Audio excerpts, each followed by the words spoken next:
कि चिंता मणिर्लोक सुखम सुरद्रोह स्वर्ग संपदम प्रयक्षति गुरु प्रीतो वैकुंठम योगी दुर्लभम। इसलिए सूत जी महाराज गुरु कृपा का प्रसाद हमें प्रदान कर दीजिए और हमारे हृदय के अज्ञान अंधकार को नष्ट कर दीजिएगा। सूत जी बोले भैया आज मैं तुम्हारी प्रश्नों को सुनकर गदगद हो गया हूं।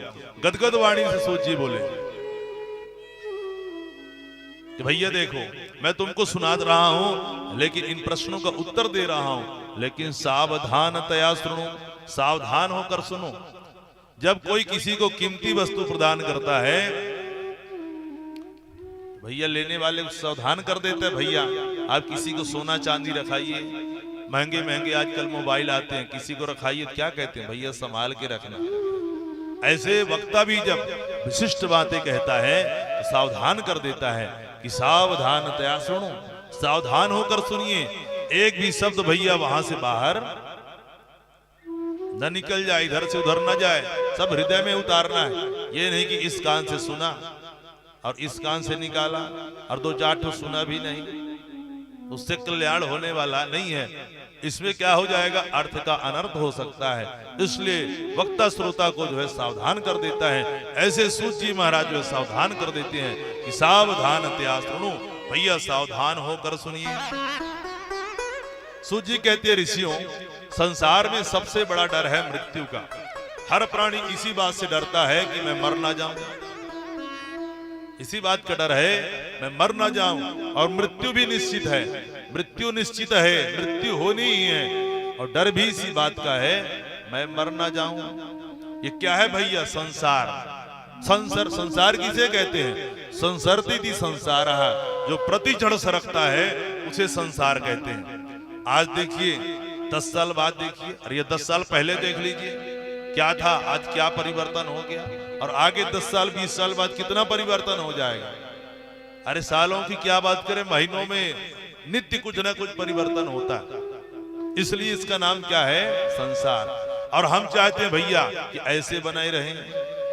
हम हट्टे कट्टे बढ़िया जवान हैं, बड़े खुश रहते हैं भैया, हाँ भगवान ऐसे हमको जवान बनाए रखना है। लेकिन कब बुढ़े बन गए पता नहीं चलता।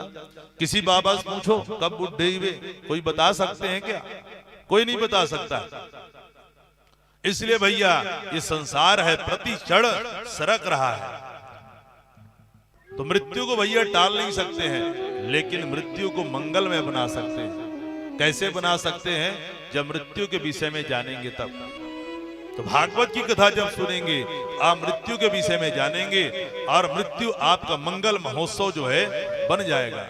जैसे राजा परीक्षित को साप लगा कि 7 दिन में भैया तुम्हारी सर्प के काटने से मृत्यु हो जाएगी। तो उन्होंने अपने मन को एकाग्र करके बड़े प्रेम से जब भागवत की कथा सुनी तो 7 दिन में मृत्यु का भय उनके हृदय भवन से निकलकर भाग गया और कहे उठे सिद्ध्योस्मम अनुगृहीतोस्मि, सैकड़ों तक्षक मेरे को आके काटे लेकिन मैं मरने वाला नहीं हूं। आप लोग भी अपने मन को एकाग्र करके यदि परीक्षित की भांति भागवत की कथा को बड़े प्रेम से सुनेंगे तो निश्चित ही आपके हृदय से मृत्यु का भय हमेशा हमेशा के लिए निकल जाएगा। बोलो श्रीमद् भागवत महापुराण की जय हो। इसकी कितनी महिमा गाएं कि भैया भागवत की महिमा कितनी है। तो जब राजा परीक्षित को साप लगा कि 7 दिन में तुम्हारी सर्प के काटने से मृत्यु हो जाएगी, देवता लोग अमृत का कलश लेके आ गए। क्योंकि कथा सुनने का एक नियम है, कथा सुनने के लिए जाइए तो कुछ ना कुछ लेके जाना चाहिए। और ऐसे नहीं जैसे देवताओं ने सोचा कि हम कथा सुनने जा रहे हैं तो कुछ लेके जाएं, तो सोचे भैया क्या लेके जाएं, कुछ महंगी वस्तु सोचे। तो बोले हमारे पास सबसे महंगी वस्तु क्या है, अमृत। अमृत से महंगी क्या हो सकती है, तो अमृत कलश लेकर जाते हैं कथा सुनने के लिए। और जाकर के भैया तो कथा सुनने का नियम ये भी है कि कथा सुनने जाइए आप कुछ भी रखे हो, उस चीज का अहंकार नहीं होना चाहिए। अरे भैया इसमें हम कथा को खरीद लेंगे, अगर ऐसी भावना है तो कथा का लाभ मिलने वाला नहीं है। देवताओं को यही मन में भावना आ गया, हम जाएंगे और कथा को जो विनिमय कर लेंगे। कहने लगे सुखदेव जी महाराज, ये अमृत ले लो, सुधा अमृत, और हमको भागवत अमृत दे दो। सुखदेव जी महाराज को बड़ा आश्चर्य हुआ कि देवता बड़े बड़े मंत्र पढ़ने पड़ते हैं, यज्ञ करने पड़ते हैं, देवताओं को कभी दर्शन नहीं होता है, और आज बिना बुलाए आ गए, क्या बात है। क्योंकि महाभारत के आदि पर्व में प्रसंग आता है कि गरुड़ को जब अमृत की आवश्यकता थी, देवता मरने मिटने को तैयार हो गए, लेकिन गरुड़ को अमृत नहीं दिया। आज बिना बुलाए आ गए हैं, क्या बात है। और क्या कहते हैं कि प्रपश्यामो वयम सर्वे श्रीमद्भागवतामृतम। अरे भैया अदला बदली कर ले, इसके बदले जो है सुधा अमृत के बदले कथा अमृत हमें प्रदान कर दो। बोले राधे राधे।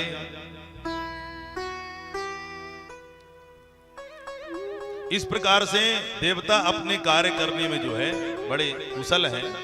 सुखदेव जी ने डांट फटकार के भगा दिया कि चलो भैया भागो यहां से, तुम इसके अधिकारी नहीं हो। अरे कथा सुनने आना था, प्रेम से बैठना था, सुनते रहते, लेकिन तुम अदला बदली करते हो। और अदला बदली भी करें बराबर में किया जाता है। पहले अदला बदली विनिमय होता था ना, भैया ये अमुक सामग्री दो और ये ले लो, उसे क्या कहते हैं विनिमय। लेकिन ये भैया कोई कांच का टुकड़ा दे और उसके बदले में कहे करोड़ों की मणि प्रदान कर दो, ये तो भैया सरासर ठग विद्या है, ये विनिमय नहीं है। डांट फटकार कर भगा दिया। क्व सुधा क्व कथा लोके क्व काचः क्व मणिर्महान् ब्रह्मरातो विचार्यैवं तदा देवान् जहासः भक्तास्तास्य विज्ञाय न ददौ स कथामृतम् श्रीमद्भागवती वार्ता सुराणामपि दुर्लभा। क्व सुधा क्व कथा लोके। भैया विनिमय ऐसे नहीं हो, डांट फटकार के भगा दिया। अभक्तास्तास्य विज्ञाय, अभक्त समझ में आए, विज्ञाय न ददौ स कथामृतम, इसलिए उनको डांट फटकार के भगा दिया। कहते हैं श्रीमद् भागवत की कथा इतनी दुर्लभ है, श्रीमद् भागवती वार्ता सुराणामपि दुर्लभा। सुर कहते हैं देवताओं को, कि देवताओं को भी ये कथा दुर्लभ है। अब आइए एक तुलनात्मक अध्ययन करते हैं कि सुधा अमृत और भागवत अमृत में श्रेष्ठ दोनों कौन है और कैसे हैं। भैया सुधा अमृत कब प्राप्त होता है? सुधा अमृत जो है कब प्राप्त होता है? जब कोई बहुत सारा पुण्य करेगा, जीवन भर यज्ञ करेगा, भागवत सुनेगा, अच्छे अच्छे काम करते रहेगा, तब जब उसकी मृत्यु होगी, मृत्यु लोक में स्वर्ग लोक जाएगा, तब उसको थोड़ा सा अमृत पिला दिया जाता है, सुंघा दिया जाता है। अर्थात जब कोई पुण्य करेगा तभी ये अमृत प्राप्त होगा। लेकिन भागवत अमृत कोई अत्याचारी हो, पापाचारी हो, दुष्टाचारी हो, अनाचारी हो, सदाचारी हो, कदाचारी हो, कैसा भी आचारी हो, भागवत के पंडाल में आए और बड़े प्रेम से भागवत की कथा जो है सुन सकता है। तो पहली दृष्टि से कौन सा अमृत श्रेष्ठ है? भागवत अमृत। कोई भी सुन सकता है, हर किसी को सुलभ है, लेकिन सुधा अमृत हर किसी को जो है सुलभ नहीं है। दूसरी विशेषता,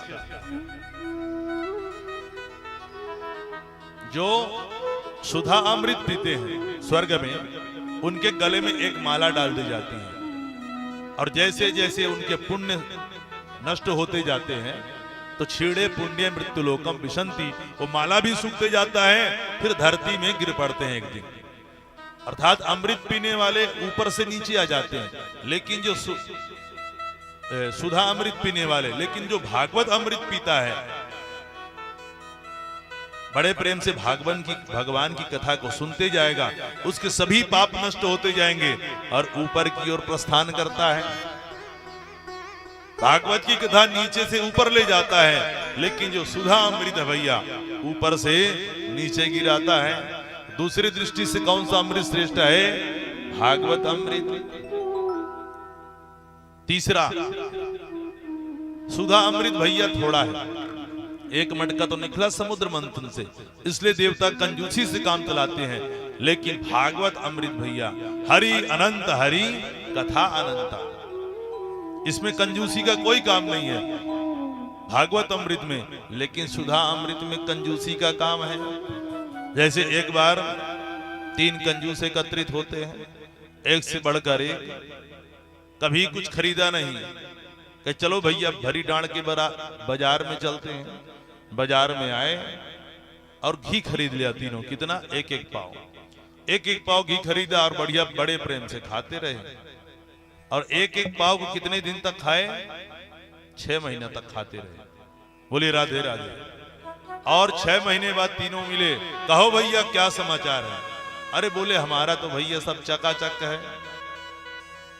अरे बोले तुम्हारा हम नहीं पूछ रहे, तुम्हारे घी का समाचार बताओ।